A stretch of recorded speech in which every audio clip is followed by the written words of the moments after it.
وہ ہماری سوتیلی ماں تھی اور انہوں نے اپنا سوتیلا پن آخر آج دکھا ہی دیا تھا۔ میری شک کو یقین میں بدل دیا جب میں نے انہیں کچن میں کھانا بنانے کے بعد اس میں کچھ ملاتے دیکھا، اور کھانا کھانے کے لیے جیسے ہی ہم اکٹھے بیٹھے، میں نے اپنے دونوں بہن بھائیوں کے آگے سے کھانا اٹھا لیا اور انہیں کھانا نہیں کھانے دیا۔ کیا ہوا بھائی، کھانا کیوں اٹھا لیا؟ چھوٹے بھائی نے حیرت سے پوچھا۔ اس عورت نے کھانے میں زہر ملایا ہے اور میں یہ کھانا نہیں کھانے دوں گا تم لوگوں کو۔ میری بات پہ میرے بہن بھائی نے یقین نہیں کیا، وہ دونوں میرے خلاف ہو گئے۔ ہماری سوتیلی ماں رونے لگ گئی۔ میں نے کہا اگر کھانے میں زہر نہیں تو یہ ثابت کرے اور پہلے یہ خود کھانا کھائے، پھر ہی اگلی بات ہوگی۔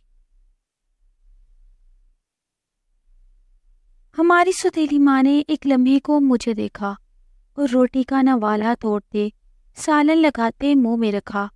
وہیں میرے دونوں بہن بھائی نے مجھے برا بھلا کہا۔ میرا دل سخت دکھا اور میں غصے سے گھر سے باہر نکل گیا۔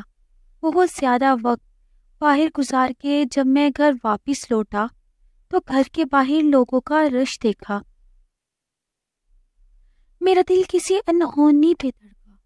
میں اندھا دھند گھر میں داخل ہوا جہاں اندر بھی کافی لوگ تھے، سب نے منہ اور ناک ڈھانپے ہوئے تھے۔ میں اندر کمرے میں گیا۔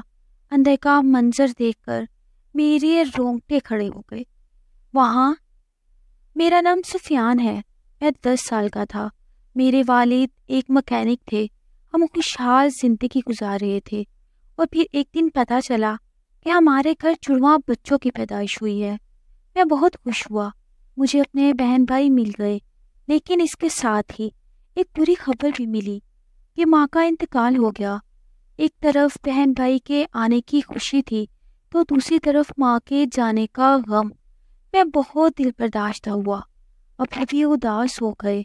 اب وہ گھر میں بچوں کو دیکھتے یا کام پہ جاتے۔ میں ابھی چھوٹا تھا۔ کچھ دن تو یوں ہی گزر گئے۔ میرے دونوں بہن بھائی کو سنبھالنے والا کوئی نہ تھا۔ اگر ایک بچہ ہوتا تو شاید کوئی بات بن جاتی، لیکن 2 بچوں کو سنبھالنا ابو کے بس کی بات نہیں تھی۔ اور پھر یوں ہوا، ایک دن میں گھر آیا تو اپنی نئی ماں کو دیکھا۔ میں چپ ہی ہو گیا کیونکہ سب اچانک ہوا تھا۔ ہمارے محلے میں ہی رشتے کی خالہ نے ابو کا ایک جاننے والی عورت سے نکاح کروا دیا۔ اس نے آتے ہی میرے دونوں بہن بھائی کو بہت اچھی طرح سنبھال لیا۔ ابو جان آسیہ ماں سے بہت مطمئن ہو گئے۔ انہیں اپنے کام سے زیادہ غرض تھی۔ گھر پہ وہ بہت کم وقت کے لیے ہی آتے تھے۔ انہیں 2 وقت کی روٹی مل جاتی، وہ اسی میں خوش تھے، اور سارے گھر کا نظام بہت اچھے سے چلنے لگا۔ وقت کا کام ہے چلتے رہنا، اور وہ چلتا رہا۔ اس سب کے دوران ایک بات تھی جو مجھے شدت سے محسوس ہوتی تھی۔ سوتیلی ماں آسیہ میرے بہن بھائی کا ضرورت سے زیادہ خیال رکھتی تھی، جتنا ایک سگی ماں بھی شاید نہ رکھ سکے۔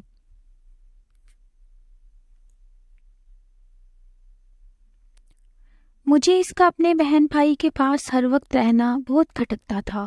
وہ انہیں جب بھی دیکھتی عجیب انداز میں مسکراتی تھی۔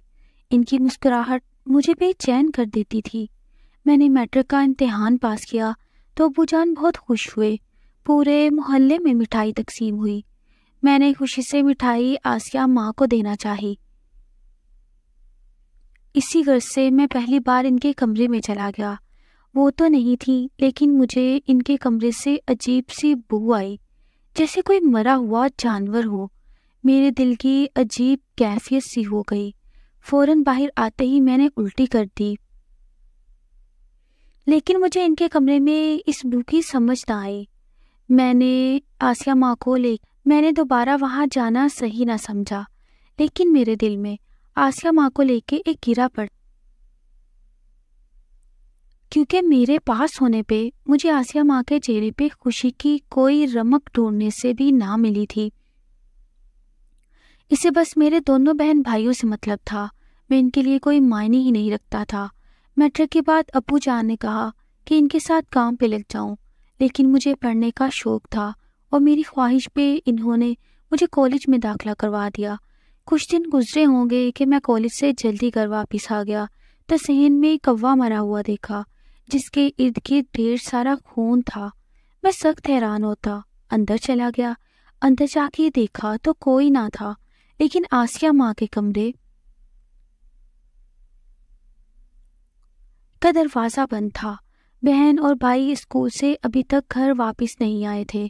میں نے انہیں تنگ کرنا مناسب نہ سمجھا اور واپسی کے لیے قدم موڑے کہ اندر کمرے سے عجیب سی آوازیں سنائی دی، جیسے کوئی کسی کو مار رہا ہو۔ میں گھبرا گیا، آوازیں اونچی ہوتی گئیں، ڈر کے مارے میرا پورا جسم پسینے سے شرابور ہو گیا۔ میں مڑنے لگا کہ میری سوتیلی ماں نے کمرے کا دروازہ کھولا۔ مجھے دیکھ کے وہ مسکرائیں، جبکہ گھبراہٹ کے مارے میرا برا حال ہو گیا۔ میں نے ایک نظر ان کے مسکراتے چہرے کی جانب دیکھا۔ انہوں نے میری طرف بہت پر اصرار انداز میں پیش قدمی کی کہ میں جلدی سے بھاگتا اپنے کمرے میں بند ہو گیا۔ مجھے اپنے پیچھے ان کے کہکے لگانے کی آواز آئی۔ وہ ایک پر اصرار سی عورت تھی اور ہمارے گھر میں کیا کر رہی تھی کوئی نہیں جانتا تھا۔ ابو جان گھر واپس آئے تو سب کچھ نارمل تھا۔ آسیہ ماں بھی ایسی تھی جیسے کچھ بھی ہوا ہی نہیں ہو، لیکن میں نے سوچ لیا تھا یہ راز پتہ کر کے رہوں گا، آخر وہ چیخنے کی آوازیں کس کی تھیں۔ کچھ دن یوں ہی گزرے کہ میرے ٹیسٹ شروع ہو گئے۔ میں سب کچھ دماغ سے نکال کر اپنے ٹیسٹ کی تیاری کرنے لگا اور آسیہ ماں کو اپنا کام آسان لگنے لگا۔ میں رات گئے دیر تک پڑھتا رہتا۔ ایک رات مجھے عجیب سی آوازیں آئیں۔ میں نے سر جھٹکا اور اپنا کام میں مگن ہو گیا، لیکن آوازیں اونچی ہوتی چلی گئیں۔ میں ان آوازوں کا پیچھا کرتا ان تک پہنچا۔ وہ گھر کے پیچھے پلاٹ سے جڑے حصے کی طرف سے آ رہی تھی۔ حیرانی تو مجھے تب ہوئی جب آسیہ ماں کو وہاں کھڑا پایا۔ وہ دیوار کی طرف منہ کیے کچھ بولے جا رہی تھی، نہ جانے کون سی زبان میں وہ بول رہی تھی۔ مجھے کچھ سمجھ نہ آیا کہ اچانک سے آسیہ ماں نے غرانا شروع کر دیا اور منہ سے عجیب عجیب آوازیں نکالنے لگی۔ میرا دل زور زور سے دھڑکنے لگا۔ اسی لمحے آسیہ ماں جھٹکے سے پیچھے مڑتے مجھے دیکھ کر گھورنے لگی۔ ان کی آنکھیں خطرناک حد تک لال ہو چکی تھی۔ میں نے گھبرا کے قدم پیچھے لیے۔ وہ عجیب آوازیں نکالنے لگی۔ میں پیچھے ہوتا قدم واپس اپنے کمرے کی طرف کر لیے اور بھاگا۔ کمرے میں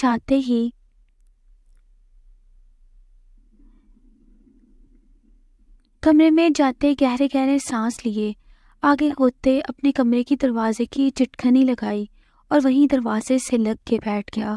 میرے دماغ میں ان گنت سوال جنم لینے لگے تھے۔ یہ عورت حقیقت میں کون تھی اور کیا کرنے آئی ہے ہمارے گھر؟ مجھے اس راز کا پتہ لگانا تھا۔ سب سے زیادہ مجھے حیرت اس بات پہ تھی کہ میرے ابو جان کو ان کی تمام حرکتوں کا کیوں نہیں پتہ چل رہا تھا۔ وہ بالکل نارمل انداز میں گھر میں رہتے تھے۔ اگلے کچھ دن گھر میں خاموشی سی چھائی رہی۔ سب معمول کا مطابق ہوتا رہا کہ ایک دن میری نظر کچن میں کام کرتے ان کے ہاتھوں پہ پڑی اور انہی ہاتھوں سے وہ روٹی بنا رہی تھی، ساتھ میں کچھ بڑبڑا بھی جا رہی تھی۔ میں وہاں سے باہر نکلا اور رخ ان کے کمرے کی طرف موڑا۔ اندر جاتے ہی میری ناک سے پھر سے وہی گندی بو ٹکرائی۔ میں نے ناک کو ڈھانپا اور ان کے کمرے کی تلاشی لینا شروع کر دی۔ کافی دیر ڈھونڈتا رہا لیکن مجھے کچھ نہ ملا، جبکہ بدبو میں اضافہ ہوتا جا رہا تھا کہ تبھی مجھے اپنے پیچھے قدموں کی چاپ سنائی دی۔ میں نے دل میں کہا آج تو گئے کام سے۔ دل بری طرح دھڑکا۔ مڑ کے دیکھا تو وہ میرے بالکل سامنے کھڑی مسکرا رہی تھی۔ کیا ڈھونڈ رہے ہو؟ مسکراتے ہوئے انہوں نے طنزیہ انداز میں پوچھا۔ میں کچھ بول ہی نہ پایا۔ ان کا اس قدر پر اصرار انداز پہ گھبراہٹ کے مارے مجھے ماتھے پہ پسینہ آ گیا۔ جو تمہیں چاہیے وہ تمہیں کبھی نہیں ملے گا۔ ہنستے ہوئے وہ بولتی مجھے زہر ہی لگی۔ مطلب وہ جانتی تھی کہ میں ان پہ نظر رکھے ہوئے ہوں۔ میں نفی میں سر ہلاتا وہاں سے باہر بھاگا، جبکہ ان کے کہکوں کی آوازوں نے دور تک میرا تعاقب کیا تھا۔ میں جتنا اس مسئلے کو سلجھا رہا تھا، یہ الجھتا ہی جا رہا تھا، کوئی سرا ہاتھ میں ہی نہیں آ رہا تھا۔ ایک دل چاہا ابو جان کو سب بتا دوں، لیکن بنا ثبوت کے ابو جان مجھ پہ بھروسہ کیسے کریں گے میں، جبکہ آسیہ ماں ان چند سالوں میں پورے گھر پہ قابض ہو چکی تھی۔ جو وہ کہتی ابو جان من و ان کرتے، اس لیے میں ان کے خلاف ثبوت اکٹھے کرنے کا سوچا کہ ایک دن مجھ پہ قیامت بن کے ٹوٹا۔ ابو جان روز کی طرح آج بھی کام پہ گئے ہوئے تھے۔ وہاں اچانک ان کی طبیعت خراب ہوئی، ان کو خون کی الٹی ہوئی اور وہ اس جہان فانی سے کوچ کر گئے۔ میں تو سکتے میں ہی آ گیا۔ ابو جان اچھے بھلے تھے، یوں اچانک ان کے چلے جانے پہ میرا دل بہت سخت دکھا۔ ایسے میں آسیہ ماں نے ابو کی وفات پہ بین ڈال ڈال کے لوگوں کی خوب ہمدردیاں بٹوری، لیکن محلے والے بھی ان سے ذرا دور دور ہی رہے تھے، جیسے اس صورت سے ڈر رہے ہوں، جبکہ میں جانتا تھا کہ وہ انسان نہیں، کوئی شیطان تھی، اور اسی کے کسی عمل کی وجہ سے ابو کی جان چلی گئی تھی۔ ابو کی وفات کے چند روز بعد میں نے ان سے اس گھر کو چھوڑنے کا کہا، کیونکہ اب میں جوان ہو چکا تھا، شادی کی عمر تھی۔ سب کو یہی لگتا کہ کہیں کچھ غلط نہ ہو جائے۔ جو بھی تھا میں ان کے لیے نامحرم تھا۔ دبے دبے لفظوں میں محلے والوں نے جتلانا بھی شروع کر دیا۔ میں تو موقع کی طاق میں بیٹھا ہوا تھا۔ فوراً سے آسیہ ماں کو کہا کہ اپنا بندوبست کہیں اور کر لیں۔ میری بات پہ وہ پہلے تو خوب ہی ہنسی، پھر میرے پاس آتے میرے کان کے پاس ہوتی بولی، میں جہاں بھی جاؤں گی گڈو اور نور میرے ساتھ ہی جائیں گے۔ اس کا یہ کہنا مجھے آگ ہی لگا گیا۔ میں نے خوب اسے کھری کھری سنا دی کہ یہ باتیں دماغ سے نکال دے اور میرے بہن بھائی سے وہ دور رہے، لیکن اس کی وہی پر اصرار سی ہنسی مجھے اندر تک دبا گئی۔ ایک دن اچانک محلے کی ایک بوڑھی عورت نے مجھے رستے میں روک لیا۔ بیٹا، اس عورت کو کیوں نہیں نکال دیتے اپنے گھر سے؟ نہ جانے اور کتنے لوگوں کی جان سے کھیلے گی وہ۔ پہلے تو میں حیران ہوا وہ کس کی بات کر رہی ہیں، لیکن پھر مجھے سمجھ لگ گئی۔ خالہ کیا ہوا؟ میں نے انجان بنتے پوچھا۔ بیٹا، میں تمہاری اس سوتیلی ماں کی بات کر رہی ہوں۔ تمہارے باپ کو بھی کہا، لیکن اس نے بھی نہیں سنا۔ دیکھو کیسے کھا گئی۔ اب بھی وقت ہے، نکالو اسے گھر سے۔ منحوس ہے وہ عورت، جس گھر میں جاتی ہے سب مر جاتے ہیں۔ وہ نہ جانے اور کیا کیا کہتی وہاں سے نکلتی چلی گئی۔ میرے روکنے پہ بھی وہ نہ رکی۔ میں اسی وقت گھر آیا، کچھ بھی سوچے سمجھے بنا آسیہ ماں کو ہاتھ سے پکڑ کر باہر نکالنے لگا کہ میرے بہن بھائی ان کی ڈھال بن گئے۔ سفیان بھائی، اگر آپ نے ماں کو جانے کا کہا تو ہم بھی ان کے ساتھ یہ گھر چھوڑ کے چلے جائیں گے۔ اس دن مجھے احساس ہوا وہ عورت میرے بہن بھائی کو پوری طرح اپنے قبضے میں کر چکی ہے۔ وہ بھی بڑے ہو چکے تھے اور اچھے خاصے مجھ سے بدسن ہو چکے تھے۔ کچھ ماہ تک وہ دونوں 18 کے ہونے والے تھے اور میں انہیں ایک اچھا سا تحفہ دے کے اپنی طرف کرنے کا سوچتے اپنے کمرے کی طرف بڑھ گیا، لیکن اسی آسیہ کے لیے بھی کچھ اور پلان کرنے لگا کہ اسی وقت وہ آسیہ اندر داخل ہوئی۔ میں فوراً کھڑا ہوتا انہیں گھورنے لگا۔ کیا ہوا؟ نہیں نکال پائی نا؟ وہ زور سے ہنسی تھی اور مجھے اس وقت پہلے سے بھی زیادہ زہر لگی تھی۔ نہیں نکال پاؤ گے؟ جب تمہارا باپ نہیں نکال پایا تو تم کیا کر لو گے؟ اس کی بات پہ میرا دماغ گھوما۔ مجھے کہیں نہ کہیں لگتا تھا کہ میرے بابا کی موت کے پیچھے اسی عورت کا ہاتھ ہے، اور آج اس کی بات نے میرے شک کو یقین میں بدلا تھا۔ تم جو کوئی بھی ہو، میں تمہیں وارن کر رہا ہوں، میرے بہن بھائی سے دور ہو، ورنہ میں نے اس کو دھمکی دی تو وہ پھنکارنے لگی۔ اگر اپنی خیر چاہتے ہو تو میرے راستے میں تم مت آنا، ورنہ بہت برا انجام ہوگا تمہارا، سمجھے تم؟ غصے سے کہتی وہ باہر نکل گئی۔ مجھے نہیں سمجھ آ رہی تھی وہ آخر میرے بہن بھائی سے چاہتی کیا ہے۔ اور پھر ایک دن یہ راز بھی کھل گیا، جس دن میرے بہن بھائی کی 18ویں سالگرہ تھی۔ میں ان کے لیے تحفہ لیے گھر آیا، لیکن آسیہ ماں کو کچن میں کھانا بنانے کے بعد اس میں کچھ پڑھ کے پھونکتے دیکھا، اور ساتھ ہی اس نے کھانے میں کچھ ملایا۔ یقیناً وہ کوئی زہر ہی تھا۔ میرے تو رونگٹے کھڑے ہو گئے۔ وہ میرے بہن بھائی کو مارنا چاہتی تھی۔ مجھے سخت غصہ آیا۔ میں نے پکا ارادہ کر لیا کہ آج تو اس کا پردہ اپنے بہن بھائی کے سامنے فاش کر کے ہی رہوں گا۔ کھانے سے پہلے ہی میں نے اپنے بہن بھائی کا ہاتھ کھانے سے روک دیا اور انہیں ساری بات بتائی۔ وہ بے یقین ہی رہے۔ میں نے وہ کھانا آسیہ کو کھانے کو کہا تو اس نے فوراً نوالا منہ میں ڈال لیا۔ وہاں میں پھر سے ٹوٹا پڑ گیا۔ میرے بہن بھائی پھر سے میرے خلاف ہو گئے۔ میں دل برداشتہ ہوتا آسیہ ماں کو گھورتا گھر سے ہی باہر نکل گیا، اور یہی میری سب سے بڑی غلطی تھی۔ مجھے کیا پتا تھا کہ میرا یہ عمل مجھے میرے بہن بھائی سے ہمیشہ کے لیے دور کر دے گا، اور اس عورت کو اپنا کام کرنے میں کوئی دشواری نہ ہوگی۔ جب غصہ ٹھنڈا ہوا اور میں گھر واپس لوٹا تو سب کو گھر کے اندر باہر جمع ہوا دیکھا۔ میرا دل بری طرح دھڑکنے لگا۔ میں اندر بھاگا۔ آسیہ کے کمرے کا دروازہ کھلا تھا۔ سب کی آنکھیں اشک بار تھی۔ میں نے اندر دیکھا تو خون کی ندیاں بہہ رہی تھی، جیسے کسی کو ذبح کیا گیا ہو، اور سامنے کوئی اور نہیں، میرے اپنے بہن بھائی تھے جو مردہ حالت میں پڑے تھے۔ میں لڑکھڑاتے قدموں سے روتا ہوا ان کے پاس پہنچا۔ میرا دل دھک سے رہ گیا۔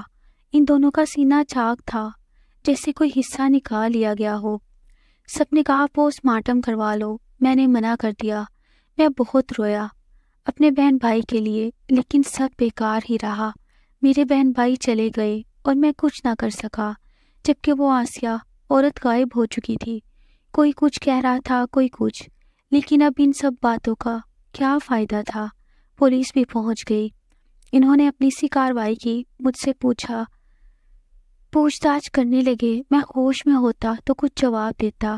پوسٹ مارٹم کے لیے پولیس کا زور تھا کہ لاشیں قبر سے نکل کے پوسٹ مارٹم کرواؤ، لیکن میں نے سختی سے منع کر دیا، اور وہ بھی اپنی سی کارروائی کرتے چلے گئے۔ میں اپنے سب رشتوں کو کھو چکا تھا۔ ان کو دفناتے ہوئے میرا دل اتنا دکھا کہ میرے دکھ پہ انجان لوگ بھی رو پڑے تھے۔ میں بالکل اکیلا رہ گیا تھا۔ مجھے رہ رہ کے سب یاد آتا۔ میں اس کمرے میں جاتا جہاں سے بدبو آتی تھی، لیکن اب وہاں کچھ بھی نہ تھا۔ میں چھپ چھپ کے روتا۔ کچھ دن یوں ہی گزر گئے۔ مجھے وہ بوڑھی عورت پھر سے دکھائی دی۔ میں نے اسے روک لیا، ان کے آگے رو دیا۔ انہوں نے میرے سر پہ ہاتھ پھیرا۔ بیٹا رو مت، اللہ کے ہر کام میں اللہ کی رضا ہوتی ہے۔ میں نے تو پہلے ہی منع کیا تھا تمہارے باپ کو کہ نہ شادی کرے اس بدبخت عورت سے، لیکن سب کو یہی لگا بوڑھی عورت پاگل ہو گئی ہے، جبکہ کوئی بھی حقیقت نہیں جانتا تھا اور نہ ہی جاننا چاہی۔ میں انہیں زبردستی گھر لے آیا اور ان سے ساری سچائی جانی۔ وہ بولنا شروع ہوئی۔ عارفہ شروع سے ہی ایسی تھی۔ جادو ٹونا کرنا اس کا مشغلہ تھا۔ اس کی شادی بھی اسی اپنے محبوب سے جادو کے ذریعے ہی کی تھی، لیکن وہ شادی زیادہ عرصہ چل نہ سکی۔ اس کا ایک بیٹا تھا جو اس کے جادو کی بھینٹ چڑھ گیا۔ اس کا کوئی عمل الٹا پڑ گیا اور اس کا 5 سال کا بیٹا چاند سے گیا، لیکن وہ ٹھہری بدبخت عورت بجائے اسے دفنانے کے اسے اپنے پاس رکھ لیا اور اپنے کالے عمل کروانے والے بابا سے اسے دوبارہ زندہ کرنے کا عمل سیکھا، جس کے لیے اسے ایک بچے کا دل چاہیے تھا، لیکن شرط تھی کہ وہ دل 18 سال کے بچے کا ہو اور جس کو وہ اپنی رضامندی سے عارفہ کے حوالے کر دے۔ ایسے میں تمہاری ماں کی وفات اور تمہارے باپ سے شادی اسی سب کا حصہ تھی۔ اس نے کئی عمل کیے، اپنے بیٹے کی لاش کو اپنے پاس رکھا۔ میں نے بہت دفعہ تمہارے باپ کو بتانے کی کوشش کی، لیکن آسیہ نے میری زبان بھی بند کروا دی، مجھے ڈرا دھمکا کے، اور پھر وہ دن آ گیا جب اس نے تمہارے بھائی کو مار کے دل نکالنا تھا۔ میں وہاں پہنچ گئی۔ میں نے اسے بہت روکا، اللہ کا واسطہ دیا، لیکن اس نے میری ایک نہ سنی، جبکہ تمہارے بھائی نے خوشی سے اور اپنی رضامندی سے اپنا دل نکال کے دینے کا کہہ دیا۔ اسے لگا وہ ماں ہے، اس کی جو وہ کہے گی وہ وہی کرے گا، اور شاید وہ مذاق سمجھ رہا تھا، لیکن جب واقعی حقیقت میں آسیہ نے تیز دھار چاقو سے اس کا سینہ چاک کیا تو تمہاری بہن کی چیخیں نکل گئیں۔ وہ باہر کی طرف بھاگی، لیکن آسیہ نے اسے بھی تو پوچھ لیا، اور وہ کسی کو بتا نہ دے۔ اس کا بھی وہی حال کیا جو تمہارے بھائی کا کیا۔ اس کے بعد وہ دل نکال کے لیتی وہاں سے اس حامل کے پاس چلی گئی جس کے پاس اس کے بیٹے کی مسخ شدہ لاش تھی۔ لیکن اس کے بعد وہ کہاں گئی اب تک کچھ پتہ نہیں چل سکا۔ وہ بوڑھی عورت روتے ہوئے ساری بات بتا کے چپ ہو گئی تھی۔ میرے تو سن کے رونگٹے ہی کھڑے ہو گئے تھے۔ کیا محلے میں یہ بات سب جانتے ہیں؟ نہیں بیٹا، ساری حقیقت سے آج تک کوئی واقف نہیں۔ ہاں، آسیہ کی حرکتوں اور اس کے انداز و تواار سے لوگ اس سے دور ضرور رہتے تھے۔ اس کی باتیں سنتے میں اب گم سم ہو گیا۔ اس نے آپ کو کچھ نہیں کہا؟ یہ سوال مجھے کافی دیر سے پریشان کر رہا تھا، اس لیے پوچھ بیٹھا۔ انہوں نے اٹھتے ہوئے دروازے کی طرف قدم بڑھائے، پلٹ کر مجھے دیکھا۔ ماں ہوں نا اس کی، اس لیے رائے دے دی اس نے۔ اتنا کہہ کے وہ باہر نکلتی چلی گئی۔ زخم ایک بار پھر سے تازہ ہو گئے۔ کتنی بے دردی سے اس عورت نے میرے بہن بھائی کو ذبح کیا ہوگا، کتنا وہ تڑپے ہوں گے۔ کالے جادو کے زور پہ لوگ کیا کچھ نہیں کر رہے۔ نفی میں سر ہلاتا وہ اپنا معاملہ اللہ پہ چھوڑ چکا تھا۔ اور پھر ایک دن میں مسجد سے نماز پڑھ کے گھر واپس لوٹ رہا تھا کہ کوڑے کے ڈھیر کے پاس میں نے ایک عورت کو دیکھا جو کوڑے سے گند اٹھا اٹھا کے کھا رہی تھی، جیسے کوئی پاگل عورت ہو۔ گندے کپڑے، بکھرے بال اور دہشت ناک چہرہ، نیلے ہاتھ اور کالے پاؤں۔ میں جھرجھری لیتا نظر انداز کر کے آگے بڑھا کہ میرے قدم وہیں رک گئے۔ ایک شبیہ ابھری تھی، آنکھوں میں ایک عکس آیا تھا۔ بہت پرانی بات کہاں تھی، 2 سال ہی تو گزرے تھے۔ میں پلٹا، وہ اب سر کھجا رہی تھی، اس کے منہ سے رال ٹپک رہی تھی، چہرہ آدھا کالا ہو چکا تھا، لیکن میں اسے پہچان گیا۔ یہ وہی ڈائن تھی جو ہمارے گھر کو کھا گئی تھی۔ میں نے اوپر آسمان کی طرف دیکھا، واقعی اللہ کی لاٹھی بے آواز ہے۔ میری آنکھ سے آنسو بہہ نکلے۔ وہ بدلہ جو میں نہ لے سکا، میرے رب نے اس سے لے لیا تھا۔ بے شک ہمارا رب بہترین انصاف کرنے والا ہے۔